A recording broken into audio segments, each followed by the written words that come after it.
வீட்டு குழந்தைக்கு French fries பிடிக்கும்னா, இந்த மாரி ஒரு வாட்டி மறக்காம செஞ்சு கொடுங்க. வீட்லயே இது செய்யறதுனால ஹெல்த்தியாவும் இருக்கும், டேஸ்ட்டாவும் இருக்கும். ஃபிங்கர் ஃபுட் ஸ்டார்ட் பண்ணும்போது குழந்தைகளுக்கு கையில ஒட்டுனா பிடிக்காது. அதனால நான் இந்த மாரி செஞ்சு குடுத்தேன். ஒரு பெரிய உருளைக்கிழங்கு எடுத்தீங்கன்னா, அதுக்கான அளவு 2 டேபிள் ஸ்பூன் தயிரு, 1 டேபிள் ஸ்பூன் அரிசி மாவு, பெப்பர் பவுடர், சீரகத்தூள், இஞ்சி பூண்டு பேஸ்ட் இதெல்லாம் 1/4 டீஸ்பூன், தேவையான அளவுக்கு உப்பு.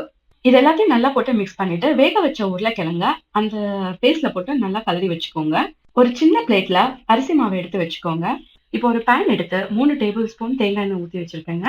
இதுல நம்ம அந்த உருளைக்கிழங்க லைட்டா அந்த அரிசி மாவுல ஒரு உருட்டு உருட்டி, அந்த எண்ணெயில போட்டு நல்லா பொரிச்சு எடுத்துப்போம். ஃபுல்லா திருப்பி திருப்பி போட்டு நல்லா சுத்தி வேகுற மாரி பார்த்துக்கோங்க. பாருங்க, நம்மளோட பிரெஞ்ச் ஃப்ரைஸ் ரெடி. குழந்தைங்க இத ரொம்ப விரும்பி சாப்பிடுவாங்க. வீட்லயே செய்யறதுனால ஹெல்த்தியாவும் இருக்கும், டேஸ்ட்டாவும் இருக்கும். பிளஸ் நல்லா வெந்தும் இருக்கு. நீங்களும் மறக்காம வீட்ல செஞ்சுட்டு எப்படி இருந்ததுன்னு சொல்லுங்க. மறக்காம சப்ஸ்கிரைப் பண்ணிடுங்க. Thank you.